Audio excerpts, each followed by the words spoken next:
자, 안녕하세요. 네, 반갑습니다. 교재 오늘은 세법 개론 요 2 요거부터 이제 시작을 합니다. 그 시험을 이제 세무사나 회계사 이제 시험을 보시는 건데 여기는 이제 제가 봄에는 이제 회계사 세무사 공통으로 하고 가을에는 지금 세무사반 하는 건데 그럼 이제 시험을 보게 되면 세법 보면 세목이 있어요. 세목. 세목이라는 게 뭐냐면 세금을 걷는 세금, 부가 세목이라고 해요. 뭐 법인세 걷는다, 소득세 걷는다, 부가가치세 걷는다 이런 걸 세목이라고 불러요. 세목. 그 세목에 따른 법이 있어요. 법. 그러니까 네이버에 세법 이렇게 치면 세법만 가지고 거둘 수 있는 게 아니라 부가가치세법, 법인세법, 소득세법 이런 각종의 법들이 있는 거예요. 법들이. 그럼 부가가치세법, 소득세법, 법인세법, 상속증여세법, 국세기본법, 국세징수법, 기타 나머지 세법들이 있어요. 이런 것들을 여러분들이 시험을 보게 된다라고 생각을 하시면 돼요. 세금은 국세하고 지방세 이렇게 원래 나뉘어요. 그래서 국가직 공무원이 있고 지방직 공무원이 있다 뭐 이런 얘기 하잖아요. 국세가 한 75% 정도 되고 지방세 한 25% 되거든요. 세수로 보면. 국가로 걷어들이는 세금이 한 75%, 지방자치단체가 걷어가는 세금이 한 25% 정도 돼요. 근데 여기서 받아서 여기 주는 게 많기 때문에 실제 국세가 더 큰 거고, 국가 걷는 세금이 대부분 여러분 시험 공부에 들어오는 세금이 다 국가 걷는 세금이에요. 지방자치단체가 걷는 세금의 대표 주자가 이런 거 있어요. 집 사면 내는 거 취득세, 집 가지고 있다고 내는 거 재산세 이런 거 있어요. 지방세. 그런데 대부분 이제 돈 벌었다고 내는 거 개인들이 그 소득세, 우리가 소비할 때 내는 거 부가가치세, 그리고 법인들이 내는 세금 법인세 이런 것들이 국세예요. 그럼 법인세를 내게 하려면 세금이 있어야 돼. 세금에 대한 법이 있어야 돼. 그 법이 있는 게 지금 세법을 배우는 거예요. 법을. 그러니까 시민사회가 되면서 이 법이 있는 거야. 법이. 옛날에는 복원사회 때는 그냥 왕이 마음대로 걷는 거야. 왕이 법이잖아요. 왕이. 세금 야 가져와 그러면 걷는 거예요. 물론 조선시대도 막 그렇게 하진 않았지. 나름 법 있었지만 지금은 국회에서 만든 법으로 세금을 거둘 수 있는 거예요. 그걸 조세 법률주의라고 하는 거고 그 조세 법률주의에 따라 세금을 거둘 수 있기 때문에 세법이 필요한 거고 여러분은 그 세법을 배우는 거예요. 세법을. 그래서 부가가치세법, 소득세법이 이게 법인세법 요 세 개가 요즘 애들 말로 하면 3대장 뭐 이런 거야. 제일 많이 배우는 거예요. 그래서 우리가 지금 이번 시즌 동안에 배울 게 요 세 가지 세법이라고 생각을 하시면 돼요. 노란색으로 친 거. 그래서 부가세, 소득세, 법인세 이 세 가지를 메인 테마로 배워요. 그럼 1차 시험에는 회계사 40문제, 세무사 40문제가 나오는데 세무사 위주로 설명을 드리면 40문제 중에서 28문제가 여기서 나오는 거야. 28문제가. 그럼 12문제는 어디서 나오냐면 상속증여세법은 회계사 시험에 나오는데 세무사 시험에 1차 시험에 나오질 않아요. 국세기본법이라는 데서 네 문제가 나오고 국세징수법 그리고 기타 나머지 세법에서 네 문제가 나와요. 그래서 국제조세 조정에 관한 법률 그리고 조세범 처벌법이라는 법률 뭐 이런 데서 또 문제가 나와요. 그래서 나머지 12문제가 나와요. 요거는 1월 달 넘어서 특강을 해요. 그게 지금 무료 강의로 다 올려져 있어요. 그때 공부를 하면 돼요. 이 중에서 국세기본법이 제일 어려운 세금이에요. 2차 시험 가서 공부할 때도 굉장히 어려운 세금이고 나머지 세법의 어떤 총칙적인 역할을 하는 세법이라고 생각을 하시면 돼요. 이 국세징수법은 세금을 걷는 거예요. 걷는 거. 이제 그거 관련된 세법이라고 생각하시면 돼요. 그러면 공부 양은 어떠냐? 사실은 이게 진짜 어려워요. 진짜. 국세기본법이라는 게 2차 시험에서는 어려운데 어쨌든 그건 세법 학을 하면서 하는 거고 근데 양으로 보면은 1차 시험만 보면은 28대 12지만 공부 양은 28대 12가 아니에요. 이게 단순 비례식이 아니야. 훨씬 더 많은 양을 공부해야지 돼요, 이게. 그러니까 비례식으로 단순하게 들어가지 않아요. 거의 9대 1의 양이라고 생각하셔도 될 정도로 이쪽 3대 세법이 훨씬 더 많습니다, 기본적으로. 그래서 요거는 나중에 1월 달 넘어서 여러분들이 특강 공부하고 문제를 좀 풀면 어느 정도 쫓아갈 수 있습니다. 다만 세무사 시험이 국세 기본법이나 특히 국세 기본법 이 네 문제는 어렵게 나오면 한 문제도 못 풀어요. 가끔 그럴 때가 있어요. 몇 년에 한 번씩은 세법 학의 주제를 가지고 낼 때는 판례나 뭐 이런 것들을 낼 때가 있거든요. 그럼 네 문제 거의 다 빵점이에요, 빵점. 왜냐면 세법 학을 안 배운 친구들은 거의 빵점이고 단순 법령만 해가지고 외워서는 빵점이고 쉽게 나오면 거의 다 맞출 수 있어요. 쉽게 나오면. 그래서 난이도 차이가 굉장히 큰 세법이다 라고 생각을 하셔야 돼요. 그럼 여기는 공부를 해서 이제 맞추는 거고 열심히 지금부터 해서. 그래서 어떻게 되느냐, 이 28문제는 계산 문제와 이론 문제를 이제 복합해서 나온다라고 생각을 하시면 돼요. 1차 시험에 한 절반 정도가 계산 문제, 절반 정도가 이론 문제라고 생각을 하시면 돼요. 이쪽에서는 거의 다 이론 문제 형태로 나옵니다.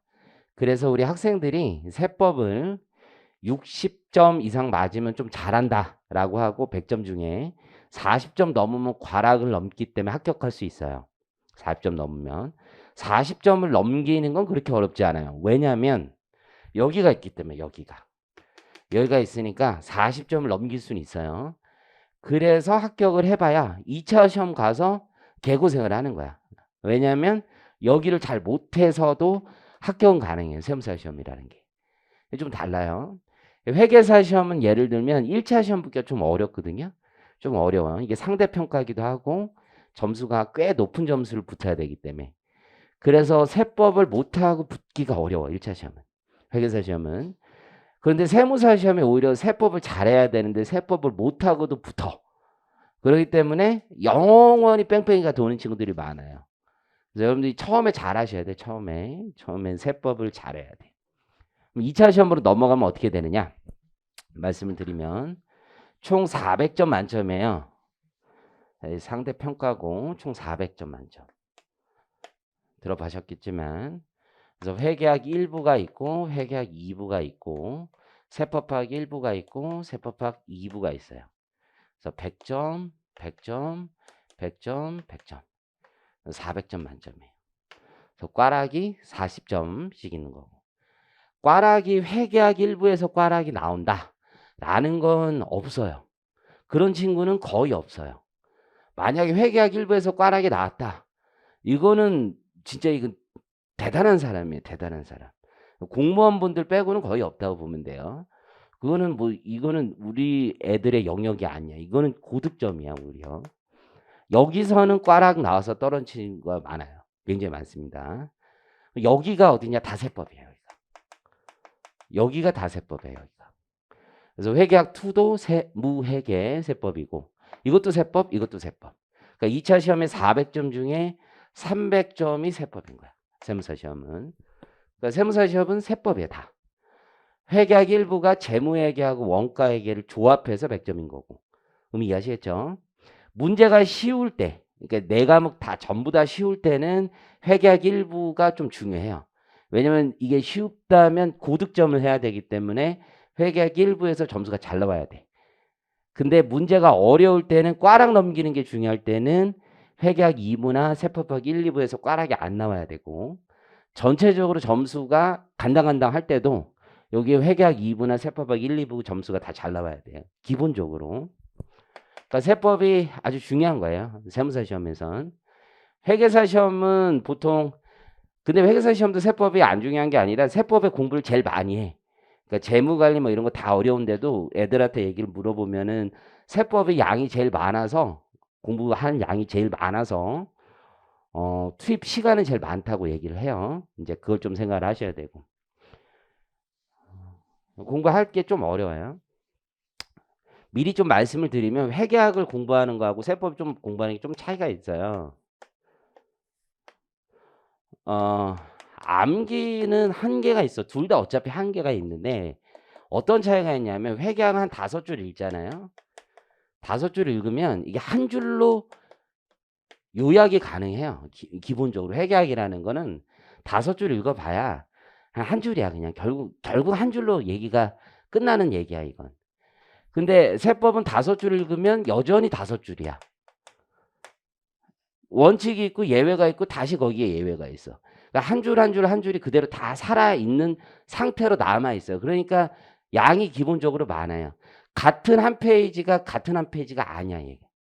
얘는 이 한 줄을 설명하기 위해서 앞에가 많아. 얘기가 많아요.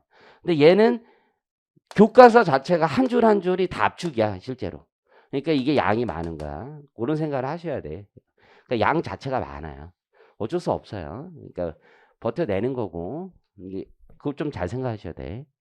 2차 시험에 가면 어떻게 되느냐? 이게 부가가치세법만 해도 세무회계에서 점수가 있고 20점 정도가 내고 세무회계가 있고 이게 회계학 2부예요. 회계학 2부 그리고 세법학이 있어요. 세법학에서 점수가 있어요. 여기 세무회계 20점이고 여기가 35점이 나와. 굉장히 점수가 높아요. 이게 소비세이기 때문에. 그러니까 합쳐서 55점인 거야.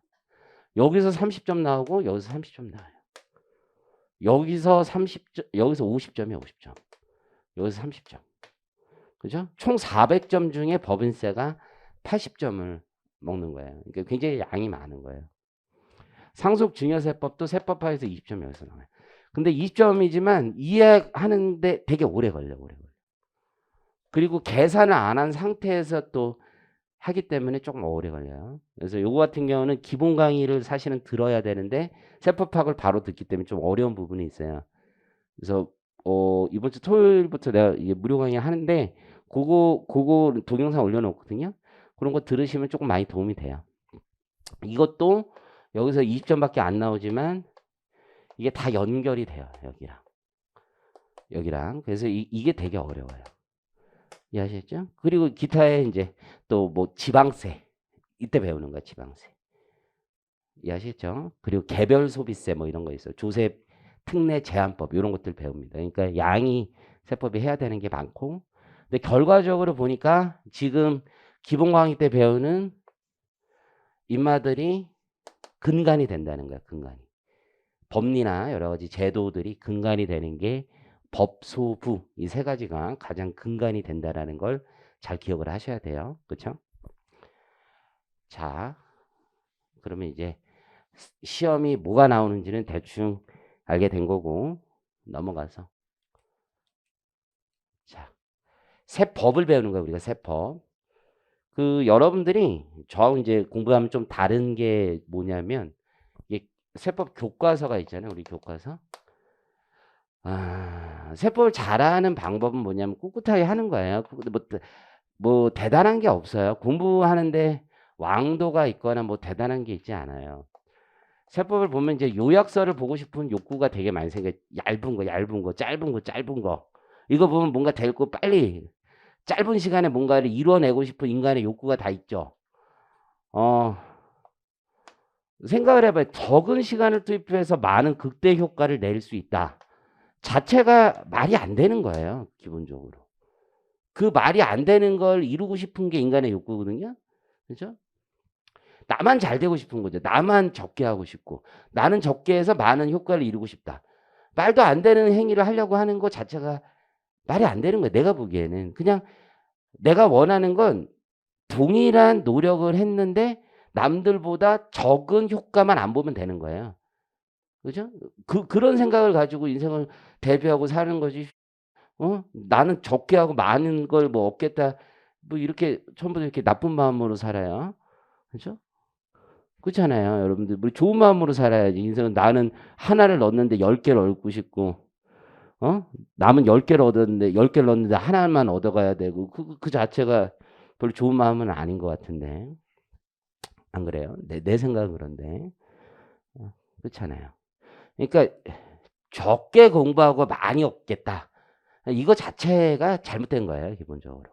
그리고 앞으로 여러분이 뭐 세무사를 하겠다 이러신 분은 세법을 해서 먹고 살겠다는 거잖아요. 그렇죠? 이게 프로페셔널이 되겠다. 전문가가 되겠다는 거죠. 전문가. 이걸로 돈 벌이를 하겠다는 거잖아요. 어, 그러면 잘하는 게 되게 중요하다고 생각해요. 잘하는 게. 잘하는 거.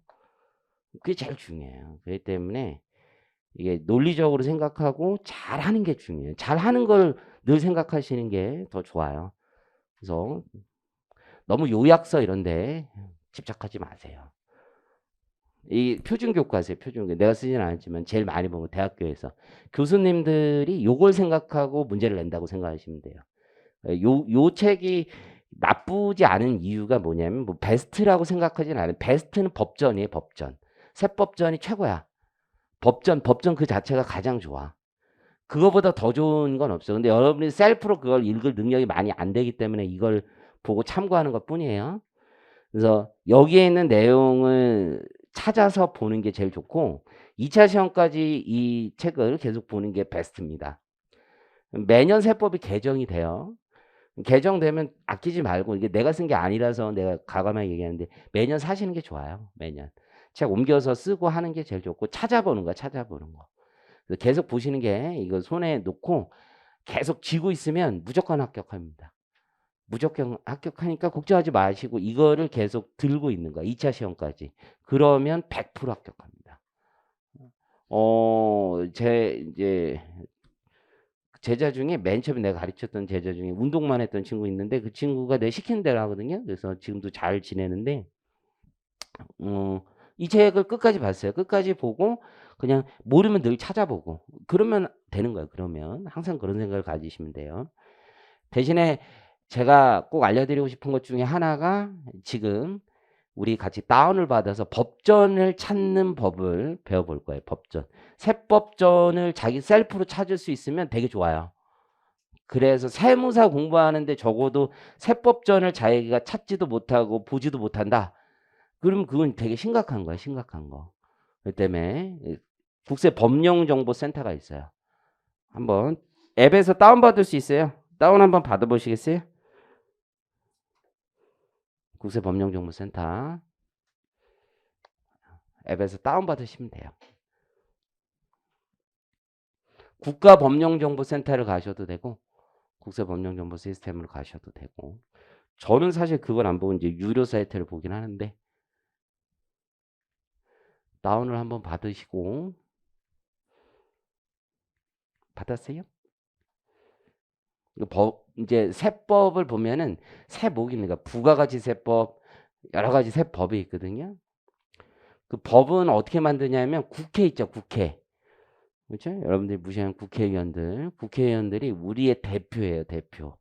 믿을지 모르겠지만 우리가 선거라는 걸 통해서 대의민주주의를 통해서 우리의 대표를 뽑은 거야. 우리 지역구 대표, 비례대표를 뽑아가지고 그들이 우리를 위해서 법을 만들었다고. 우리가 합의한 법을 만든 거야. 법. 그렇죠? 우리가 대통령제 국가지만 의회 민주주의 국가이기 때문에 법을 만드는 게 되게 중요한 거예요. 행정부는 그걸 집행하는 거고. 그래서 우리끼리 약속을 한 거야. 우리끼리. 야, 세금을 이렇게 걷자. 법으로 아주 중요한 것들을 다 정해놓은 거야. 그게 법률이라고 하는 거야. 법률. 그래서 국회에서 아주 중요한 것들은 다 정해놓게 돼 있어. 기본적으로. 그래서 법률, 특히 과세 요건이라는 걸 반드시 법으로 정하게 돼 있어. 부가가치세법 한번 여러분들 딱 눌러보겠어요? 부가가치세법 눌렀어요? 그러면 부가가치세법 거기 나와 있죠. 거기 1장 총칙 이렇게 해서부터 나오죠. 장부터 보통 있어요. 장, 절 뭐 이렇게 돼 있고 법에도. 그러니까 1조가 목적이라고 돼 있죠. 1조를 한번 클릭해 볼까요? 1조. 클릭했어요? 1조. 이 법은 이렇게 돼 있어요. 부가가치세법 이런 뜻이에요. 부가가치세의 과세 요건 및 절차를 규정함으로써 부가가치세의 공정한 과세, 납세 의무의 적정한 이행, 확보 및 재정 수입의 원활한 조달에 이바지함을 목적으로 한다 이렇게 돼 있습니다. 시험 문제 뭐 이런 거 안 나오지만 이 목적이라는 게 뭐냐면 부가가치세법을 제정한 목적인데 여기에 아주 중요한 내용이 있긴 있어요. 한번 보면 우리 국회에서 우리 국민들이 부가가치세를 정한 목적이라는 게 부가가치세의 과세 요건을 정했다는 거야. 과세 요건. 과세 요건이란 말이 여러분이 평생 마음에 두고 있어야 될 말인 거야. 과세 요건. 그러니까 세금을 부과하기 위해서는 과세 요건이 있어야 돼. 그러니까 어떤 세금이든 이 과세 요건이 충족되어야지 세금을 부과할 수 있는 거야. 과세 요건이 충족되어야 과세할 수 있는 거야. 이 세법학이 나는데 되게 중요한 거야. 과세 요건이 충족되어야 과세할 수 있는 거야. 그래서 말을 쓸 때도 주관식 같은 거 논술할 때도 이런 거야. 이 과세 요건이 충족되어지 않았기 때문에 과세할 수 없다. 이러면 되는 거야. 예를 들어 말을 과세 요건, 과세 요건. 그러니까 예를 들어서 양도소득세를 내야 되는데 양도가 없었대. 처음부터. 이게 법률적으로 검토하니까 양도 자체가 없었대. 그러면 과세할 수가 없는 거야. 과세 요건, 요건. 이해하시겠어요? 과세 요건. 근데 이걸 카테고리를 사람들이 나눠봤어. 과세 요건이라는 건 되게 추상적이야, 사실은. 각 조문마다 다 있어. 근데 추상적이지만 그룹핑을 해봤다고. 그룹핑. 야, 이렇게 볼 수 있겠구나. 라고 했을 때 아주 중요한 그룹핑을 해보니까 야, 누가 내야 되느냐. 누가. 제일 중요한 거지. 누가 내야 되는지를 정해야 돼. 세법에서는. 납세 의무자라고 표현하는 거야. 이거를. 납세 의무자. 야, 누가 내야 되느냐. 되게 중요한 거야. 세금을 정할 때. 누가 낼지를 정하는 게 아주 중요한 거예요. 그렇죠? 두 번째, 뭐를 얘기한다느냐. 화폐로 측정해야 돼. 세금이라는 건 기본적으로. 물건으로 갖다 내라, 뭐 쌀 서말 내라, 뭐 이런 게 아니잖아요. 그렇죠? 그래서 과세 표준 이런 걸 정해놔야 돼. 과세 표준. 과세 표준. 이 과세 표준이라는 거 되게 중요한 거지. 금액을 어떻게 산정할 것이냐. 그렇죠? 그리고 이번에도 뭐 법인세 세율을 높이네 낮추네 이런 얘기 많이 하잖아요. 소득세 세율을 높이네 낮추네. 그래서 이 세율이라는 게 굉장히 중요한 거야. 세율. 이거 가지고 맨날 싸우는 거야. 결국은 뭐 세금 뭐 이렇게 뭐 절차 이런 거 해봐야 다 필요 없어. 세율이 올라가고 떨어지는가가 국민 생활에 굉장히 큰 영향을 미치는 거야. 법인세 세율을 낮추느냐 높이느냐. 이해하시겠죠? 누가 내야 되느냐. 그쵸? 뭐 언제 내야 되느냐 이런 것들도 있어. 그래서 뭐 과세시 여기 사실은 뭐 5번도 있고 6번도 있고 사람마다 이제 다른데 이게 5번 이게 언제 내는 과세 시기 뭐 이런 거 있어요. 그렇죠? 하나만 더 추정해 볼까요? 우리 친구 하나만 추정해 볼까요? 뭐가 있을까요? 중요한 거 한번 보면 누가 내야 되는지 얼마 내야 되는지 그리고 세율 하나만 그냥 추정해 봐. 우리가 인생 세금이라는 걸 내면서 추정해 볼 수 있죠. 하나만. 어? 뭐라고요? 어디다 내야 되는지 국가에 내면 되는 거잖아. 그거는 뭐 어떤 세금든 다 똑같을 것 같은데 뭐 그렇게 생각할 수도 있지. 납부식이 그것도 절차야 절차. 음. 왜 내야 되는지 한 50% 맞아. 50%. 50%. 어, 뭐? 그렇지. 뭐를 가지고 내야 되는지야. 그 과세 대상이라고 그러거든요. 과세 대상. 그러니까 뭐 했는데 내가 내야 되는데 이거요. 왜 내야 돼? 뭐 했는데 내가 뭐 내라는 거야? 뭐 이거죠. 어? 소득세면 돈 벌었으니까 내라고 하는 거고, 부가가치세는 소비했으니까 내라고 하는 거고, 법인세는 법인이 소득을 벌었으니까 내라고 하는 거고, 취득세는 취득했으니까 내라고 하는 거고. 그걸 이제 좀 어려운 말로 과세 대상 이렇게 불러. 과세 대상. 이해하시겠죠? 이게 핵심이야 세법에서. 이 네 가지가 있어야 돼. 이 네 가지. 이 네 가지를 국회에서 정해놔야 돼. 이게 우리가 배우는 어떤 세목의 가장 중요한 핵심인 거야. 가장 메이저. 부가가치세법 다시 한번 그래서 볼까요?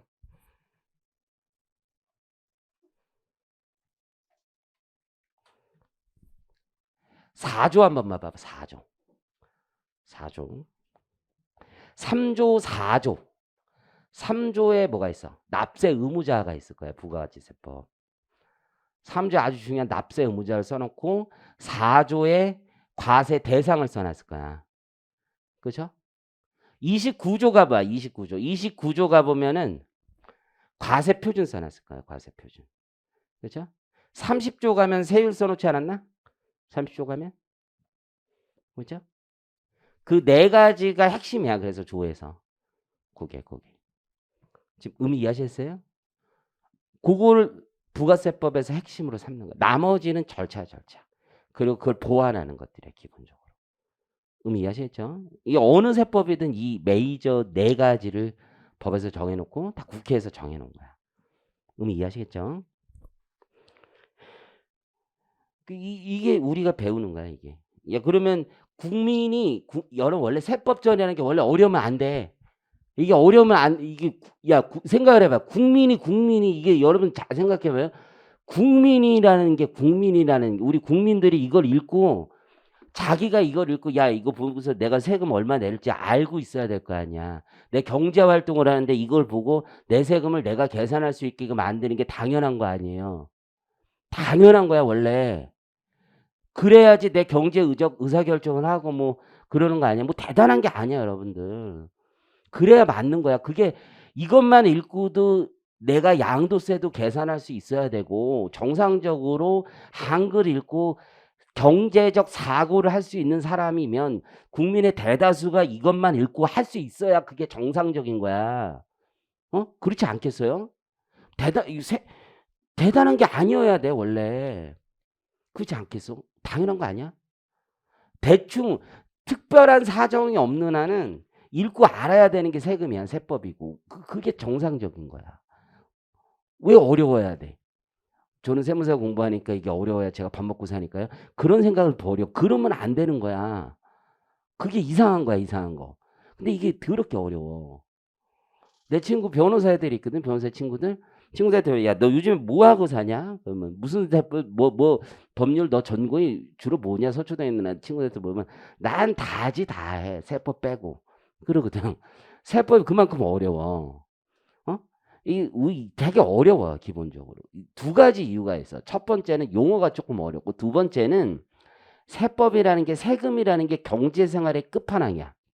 가장 마지막에 있어, 가장. 모든 거래가 다 끝난 다음에 세금을 계산하는 거, 항상. 그러니까 이 모든 경제생활이 다 융합돼 있어. 그리고 인간들이라는 게 이 세금을 내기 더럽게 싫어하는 거야. 왜 싫어요? 세금을 왜 내야 돼? 본질적으로 생각을 해봐요, 여러분. 세금 내고 싶은 사람이 누가 있어, 세상에? 뭐 세금 내본 적 있어요? 내본 적 있어요? 직장 생활 해봤어요?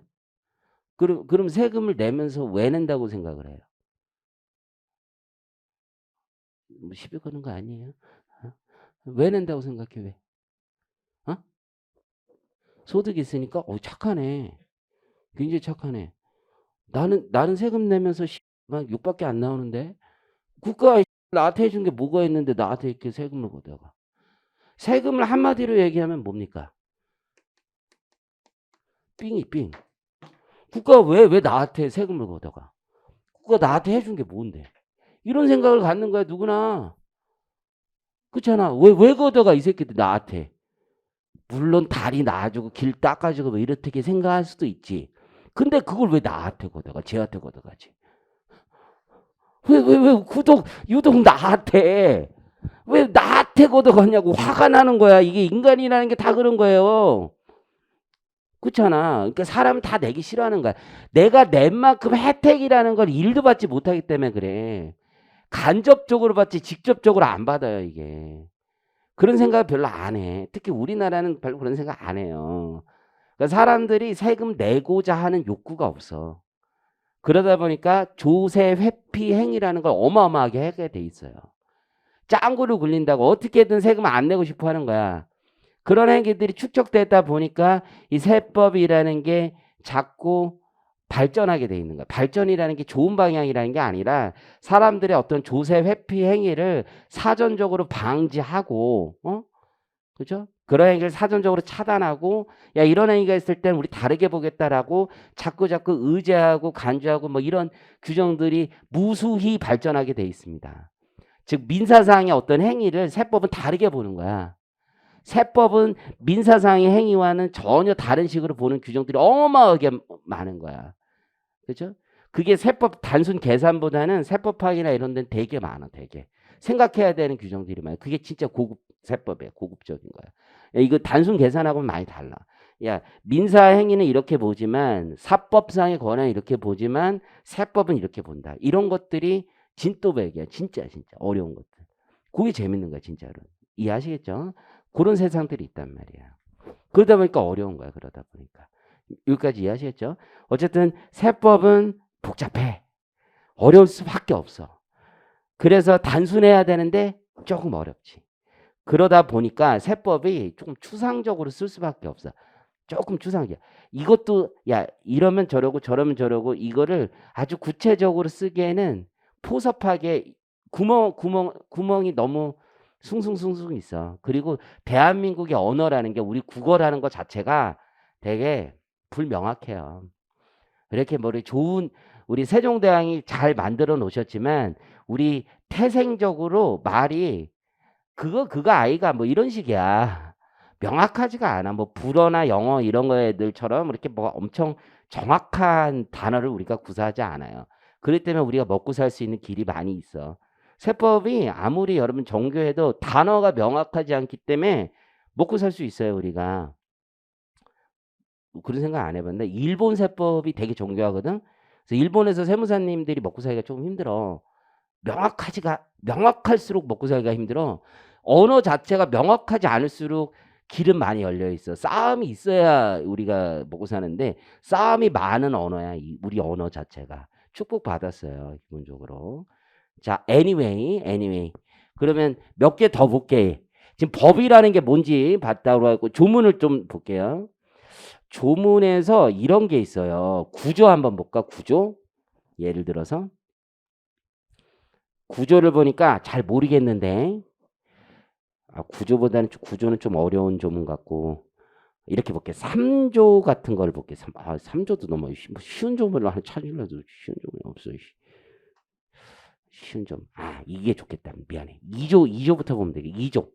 2조는 보면은 어떤 세법에는 1조가 보통 정의고 1조가 목적이 2조가 정의야. 2조가 정의가 뭐냐면 자, 보세요. 법조문을 읽을 때 이게 팁인데 정의를 다루는 조문이 되게 많아 사실은. 2조 정의는 앞으로 이 세법에서 쓰는 이 단어는 여기서 정의하겠다라는 거야. 재활안라고 하면서 아주 중요한 건 먼저 정의를 해놔. 그런데 예를 들어서 이런 경우가 있어. 예를 들어서 뭐 110조 가서 갑자기 어떤 단어가 나오고 가로치고 이하 2조에서는 이렇게 말한다 이렇게 하면 그 단어의 정의가 110조에서는 이 정의란 뜻이야. 그런 경우도 있고 지금 무슨 얘기인지 아시겠죠? 또 어느 조를 가면은 뭐 60조에서 이하 이 법에서는 이렇게 말한다 이렇게 하는 또 정의들도 있어요. 그러니까 정의는 되게 많아. 근데 제일 중요한 정의는 여기에다 다 박아놨어.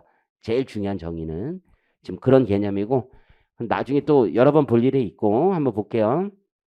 그리고 1호에서 자 법을 읽을 땐 항이 있고 항 동그라미는 항이야 항 1항 그래서 여기는 호부터 나왔는데 예를 들어서 3조 잠깐만 눌러봐요. 3조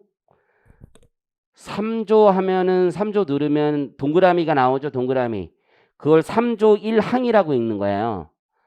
그렇죠? 3조 1항 밑에 거기 1번 사업자 나오죠. 그 3조 1항 1호라고 읽는 거야. 그거는 3조 1항 1호라고 읽는 거야. 지금 거기까지 이해하시겠죠? 그런데 2조는 좀 재밌는 게 그냥 바로 호부터 나오는 경우도 있어. 항이 없고. 지금 이해하시겠죠? 그리고 이런 경우가 있어. 1항 1호 밑에 이렇게 나 이렇게 있는 경우도 있거든. 이건 가목, 나목 이렇게 읽어. 그래서 1항 1호 가목, 나목 이렇게 읽어. 나중에 판례 같은 거 읽을 때 판사님들은 이렇게 다 쓰거든요. 그래서 어쨌든 그 정도는 인생 상식으로 알고 있고. 자, 그러면 2조 1호에 이렇게 써져 있어. 재활안. 재화란 뭐 나중에 배울 거야. 재화란 재산 가치가 있는 물건 및 권리를 말한다라고 돼 있고 물건과 권리의 범위에 관하여 필요한 사항이 있다면 대통령령으로 정한다 이렇게 표현하고 있죠. 자, 이제 이 얘기를 해볼게. 국회에서 다 정하면 되는데 국회에서 이게 세법이라는 게 되게 전문적이고 기술적이다 보니까 그리고 시대 상황이 변하고 경제 생활이 늘 급변하다 보니까 이걸 다 국회에서 정할 수가 없어. 그래서 정부에 위임을 해놓은 거야. 맡겨놓은 거야. 그걸 위임 입법이라고 하거든요. 그래서 대통령령에 정한다는 게 대통령한테 맡겼다는 거야. 행정부에 맡겼다는 얘기야. 그래서 행정부가 그 자세한 사항은 국회에서 범위를 정해서 필요한 사항은 맡겨뒀으니까 이렇게 하라는 얘기. 이렇게. 지금 의미 이해하시겠죠? 그래서 시행령에서 자세하게 정할 수 있는 거야. 그래서 거기 시행령을 클릭 한번 해볼까? 시행령? 대통령령을 클릭해봤어요? 그럼 2조 부가가치세법 시행령 2조 재화의 범위가 나와요? 그래서 거기 1항에 보니까 2조 시행령 2조 1항에 보니까 이렇게 돼 있지. 부가가치세법 제2조 1호의 물건은 다음 각 호의 것으로 한다 이렇게 돼 있지. 그래서 1호와 2호가 나와 있잖아요. 지금 의미 이해하셨죠? 이런 식으로 시행령에서 다시 법의 위임을 받아서 정해놓게 돼 있는 거야. 의미 이해하시겠죠? 때로는 시행령에서 다시 기획재정부 장관, 지방세라면 행안부 장관, 행정안전부 장관이 또 위임을 해. 그걸 시행규칙이라고 불러. 의미 이해하시겠죠? 그렇게 생각하시면 되고 참고로 우리 시험 문제는 법에 있는 게 제일 많이 남아. 법에 있는 게. 그 다음 시행령에 있는 게 좀 많이 남아. 시행 규칙에 있는 거는 진짜 시험 문제 거의 안 나와. 거의 안 나온다고 보면 돼. 시행 규칙에 있는 건. 몇 개만 나와. 몇 개 나오는 건 내가 체크를 해줄 거야. 체크 내가 여기 교과서에 있는 것 중에 안 하는 것 중에 시행 규칙은 신경 안 써도 되는 거야. 내가 별도로 체크하는 거 이외에는. 지금 의미 이해하시겠죠? 그래서 이 교재가 이게 법조문을 거의 그대로 카피 페이스트를 많이 한 책이야. 그래서 이 책을 실무자들도 읽고 국세청 분들도 읽고 그러기 때문에 이게 모든 거의 법조문을 거의 다 넣어놨어요. 그래서 법조문을 잘 못 읽는 사람들이 이걸 많이 보는 책이기도 해요. 대학 교수님들 많이 보기 때문에. 좀 의미 이해하시겠죠? 그럼 이 책을 읽을 때 어떻게 읽는 건지 내가 설명을 해줄게요. 자, 봅니다. 그러면 예를 들어서 한번 볼게. 17페이지 한번 볼까? 17페이지.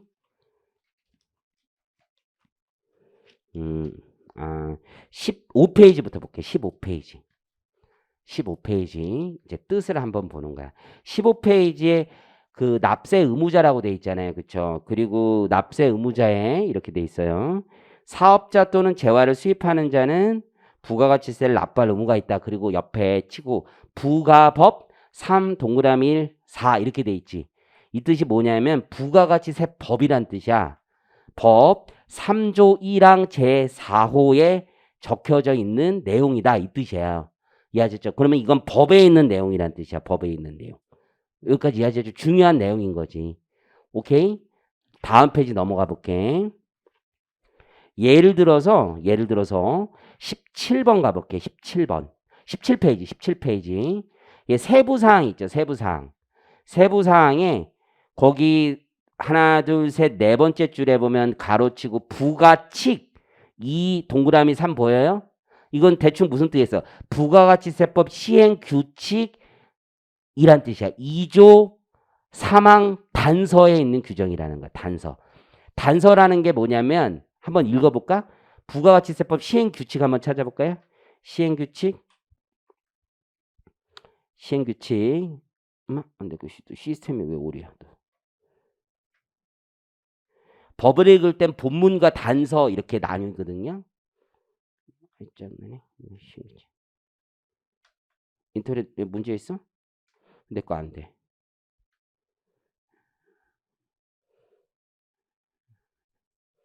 내 거 왜 안 돼? 된다. 2조 3항에 보면은 두 개 문장으로 돼 있잖아요. 그쵸? 그래서 앞에 문장을 본문, 뒤에 문장을 단서 이렇게 불러. 혹은 전단, 후단 이렇게 불러. 그래서 콤마를 찍으면 앞에 전단, 뒤에 후단 이렇게 부르고 사람들은. 지금 의미 이해하셨죠? 세법 배우고 법률 배우면 자기가 좀 똑똑해진다는 생각을 착각을 할 수도 있어요. 어쨌든 가보면 그 대충 무슨 얘기인지 알죠? 시행규칙 2조 3항의 단서에 있는 내용이다라는 거. 자기가 이게 잘 이해가 안 되면 법조문 그대로 찾아볼 수도 있어요. 지금 의미 이해하시겠죠? 그리고 또 시행령도 한번 법이 있고 시행령도 있고 그런 거예요.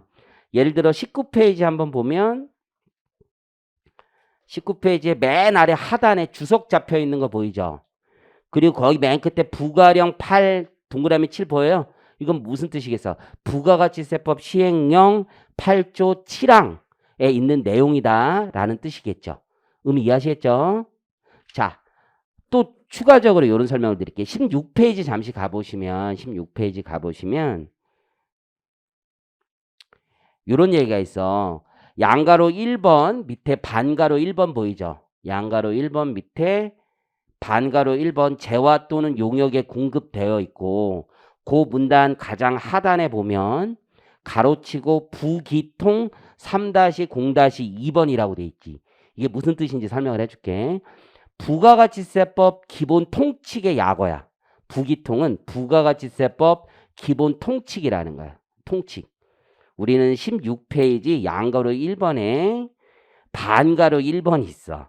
거기 문단 맨 끝에 보면 부기통 3-0-2라는 게 있어. 자, 요거 설명 잠깐 해줄게. 이게 부가가치세법 기본 통칙이라는 뜻이야.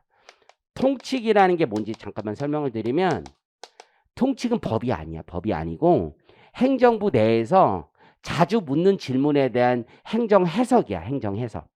그러니까 법원성이라는 게 없어. 그러니까 법원에 가면 재판부 가잖아. 사법부에 가서 이거 가지고서는 이렇기 때문에 세법이 이렇습니다. 백날 해봐야 판사들은 닥쳐 그래요. 닥쳐. 뭔 얘기냐 이래. 어? 여러분 재판을 해본 적이 없잖아요. 이렇게 세법 가지고 재판해보잖아. 세법. 세금을 부과했잖아. 세금. 그러면 내가 이제 이번 달 월요일 날 29일 날도 이제 조세 심판원 가거든. 심판원에 가거나 재판을 하잖아요. 심판은 좀 덜한데 재판을 하면은 사법부 제3자 입장이잖아. 제3자. 3자 입장이면 되게 재밌어. 그분들은 이렇게 얘기를 하는 거야. 여기 편도 아니고 여기 편도 아니잖아. 그러면 공무원을 먼저 뭐라 그래요. 제일 먼저 묻는 말은 항상 늘 똑같아. 왜 과세해야 되냐? 왜? 왜 세금 내야 돼? 왜? 과세 이유가 뭐야? 세금을 내야 되는 이유가 뭐야? 계속 물어봐. 계속. 왜 내야 되는데? 무슨 근거로? 뭔데? 이걸 충분히 입증이 돼야 돼. 그게. 왜 내야 되는데? 뭐 때문에? 그럼 금액은 왜 계산 이렇게 됐는데? 뭔데? 그게 충분히 소명이 돼야 돼. 충분히. 근데 국가 공무원이 통칙이 이래요. 이렇게 얘기하면 무슨 소리야. 그건 니네 해석이고 법이 뭔데? 법의 근거가 뭔데? 이렇게 얘기해. 근거가 뭔데? 통칙이요. 닥쳐 그래. 닥쳐. 그거는 니네 생각이고 법에 뭐가 있는데 국민들이 약속한 게 뭔데? 거기에 뭐가 있는데 아무것도 없는데 절대 가서 못해. 행정부 내부 해석이야. 내부 해석. 하지만 그게 법원성을 못 가지지만 우리 납세자들한테 내부적으로 중요해. 왜냐하면 행정부의 해석이 그렇게 운용이 되고 있기 때문에. 의미 이해하셨죠? 그래서 원래 통칙을 시험 문제 내면 안 되는 거야. 원래. 과거에는 꽤나 냈었어. 통칙을. 집행기준이나 통칙을 냈다가 요즘엔 잘 안 내. 하지만 그게 낸다고 반칙은 아니야. 그래서 산인공이나 이제 세무사 시험은 산업인력관리공단이나 이런 데서는 가이드라인을 좀 내지 마세요 이렇게 얘기를 해도 교수님들이 귀찮으면 그 갖다 붙이기가 되게 좋거든. 그래서 낸 적도 있지만 좀 안 내려고는 하고 있어. 지금 무슨 얘기인지 아시겠죠? 어쨌든 통칙은 법원성은 없고 그냥 행정부 내부 해석이야. 여기까지 이해하시겠죠? 거기 번호가 있는데 그게 무슨 뜻인지만 설명해 줄게. 302 있죠. 이게 무슨 뜻이냐면 부가가치세법 3조랑 관련된 해석이란 뜻이야. 그리고 0은 시행령 관련 시행령은 없고 이 시행령 관련 해석은 필요 없고 그러니까 3조와 관련된 해석이고 시행령은 관련된 시행령과 관련된 해석은 없다는 얘기야. 무슨 얘기인지 아세요? 3조에 직접 관련된 해석이고 예를 들어서 3-1이면 뭐였어? 3조 및 시행령 1조와 관련된 해석이란 뜻이야. 그리고 마지막 번호는 두 번째 해석이란 뜻이야. 그러니까 통칙 3조와 관련된 첫 번째 해석이 1번이 붙었을 테고 2번이면 통칙 중에 두 번째 해석이라는 거야. 3조와 관련된 두 번째 해석. 뭐 이런 뜻이야. 몰라도 되고. 무슨 얘기인지 아시겠죠? 이제 이게 세법의 기본 읽는 방법을 내가 지금 설명을 드린 거야. 여기까지. 자, 그러면 세법전은 이렇게 읽는 거구나. 우리가 교과서도 그에 따라서 순서에 따라서 쭉 쓴 거구나. 거기에 해석을 붙이고 말을 붙여서 우리가 읽는 거구나. 라는 것까지는 이해하셨을 거예요. 자, 그러면 이제 첫 번째 오리엔테이션이에요. 오리엔테이션 편하게. 세금을 왜 걷느냐 이제 요것만 이제 또 생각을 해보는 거야. 세금을 왜 걷느냐? 삥 뜯는 거야. 삥 뜯는 거. 너무 억울해. 너무 억울해. 그렇잖아요. 근데 이제 기본적으로는 이런 생각을 갖는 거야. 너무 억울한데 아까 과세 대상이 있었잖아요. 그렇죠? 큰 추상적인 의미에서 야 그래도 세금을 걷긴 걷어야 되는데 뭔가 이유를 붙여야 되는데 라고 생각을 하면서 학자들이나 이론적으로 붙인 말이 있어. 그게 아주 세법에 중요한 말인데 왜? 그랬더니 너에게는 담세력이라는 게 있다. 라는 말을 하는 거야. 담세력. 세금을 낼 만한 능력이 있다라는 말을 하는 거죠. 담세력이 있기 때문에 낸다. 라고 하고 이 세금의 담세력은 크게 세 가지에 있습니다. 세 가지. 세 가지가 뭐냐면 소득이 있다. 인컴이 있다. 당신은 소비하기 때문에 그 소비의 담세력이 있다. 야, 돈 있으니까 소비하는 거 아니냐. 소비세라고 하는 거고. 마지막으로 너 재산이 있더라. 재산이 있으니까 세금을 낼 만하다. 이 세 가지의 담세력을 두고 있고 이 세 가지에 우리는 세금을 붙이는 거야. 크게 보면. 그래서 소득세, 개인 소득세, 그리고 법인이 벌어들이는 소득에 대한 법인세, 이게 대표적인 소득세류의 담세력이 있는 세목이에요. 그래서 우리나라는 개인 소득세와 법인 소득세를 나누어서 법전을 구비하고 있는데 다른 여타 국가들은 individual tax하고 corporate income tax를 아예 같은 법전에 두고 있어. 법인 소득세와 개인 소득세를 같은 법전에 두고 있는 나라도 많거든요. 인컴 텍스가 그냥 소득세야, 소득세. 이해하시겠죠? 그 다음에 우리가 이제 오늘부터 배우게 되는 소비세가 있는 거, 소비. 소비하니까 내는 거야, 소비하니까. 그죠? 우리 커피, 그 아침에 커피 마신 거죠? 그 소비세 내신 거예요, 소비세. 물론 본인이 직접 내진 않았지. 사업주가 냈을 뿐이, 사업주가. 부지부식간에 그냥 낸지도 모르고 내고 있는 거야. 그게 얼마? 한 2,000원, 3,000원 해요? 3,000원. 3,600원 안에 약 360원 조금 안 되는 돈이 지금 붙어 있는 거예요. 소비세 내신 거. 아침부터 세금 내시고 온 거예요. 세금 내시고. 간접적으로 낸 거죠. 간접적으로. 다 세금 내는 거야. 국가가 얘가 커피를 마실 만 하니까 커피를 마시니까 세금 낼 만하다고 생각해서 세금을 삥을 뜯은 거야. 그죠? 세금 낸 거야. 아침부터 세금 낸 거야. 오늘 아침에 오면서 소비를 뭐뭐 했어요? 커피 마시고. 지하철은 세금을 안 걷어. 부가세를. 면세야, 면세. 그렇죠? 이 서민들 타는 거라고 해서 안 걷어요. 버스, 지하철 이런 거 안 걷어요. 아침에 택시 타고 오신 분 있어요, 이 중에서? 택시 원래 부가세 걷게 돼 있는데 뭐 어쨌든 실질적으로 안 걷는 거나 마찬가지인데. 또 뭐 했어요? 아무것도 없어요? 학원도 면세예요. 여러분들 공부하는 거 부가세 안 붙입니다. 좀 무식하니까 안 붙입니다. 어쨌든 이 사회적 계층의 사다리를 얹어주는 게 이게 메리트 굿즈라고 해도 이런 것도 부가세 안 붙여 기본적으로. 그 부가세 붙는 건 저거 하나 했네요. 그죠? 먹지 마요. 세금 낼 바에 안 먹는다. 진짜 짱나네. 뭐 그럴 수도 있고. 우리 친구는 무엇 소비했어요 오늘 아침에? 지하철? 저 물은 집에서 가져온 거예요. 그럼 본인이 산지는 않은 거고 그저께 서 그렇군요.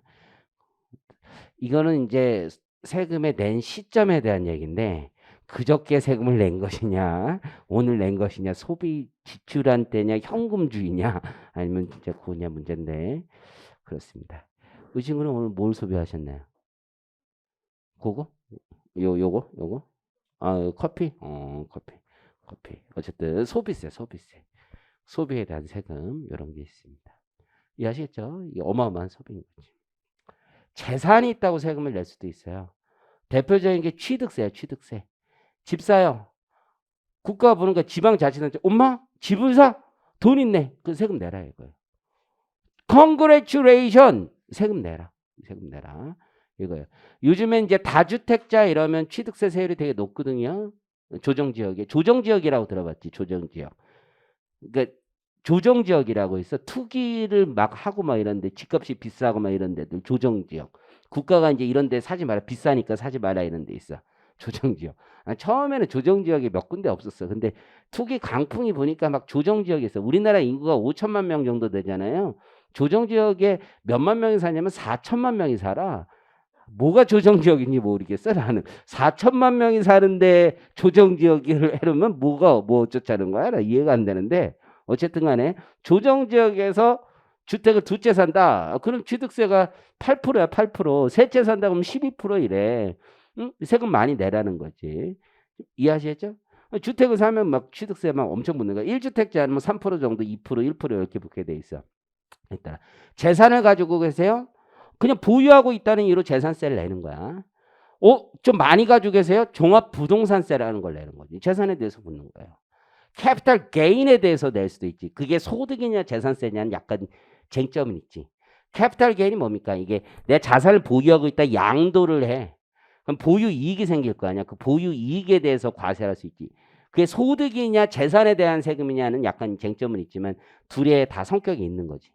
그렇죠. 캐피탈 게인이라는 게 자산 보유에 대한 세금이잖아요. 굉장히 낮아요, 우리나라. 전 세계 다 낮아, 기본적으로.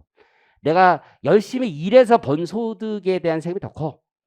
어디나 더 그래, 어디나. 되게 특이한 거지. 이상하지 않아요? 여러분들 자산을 벌어서 이득을 냈어.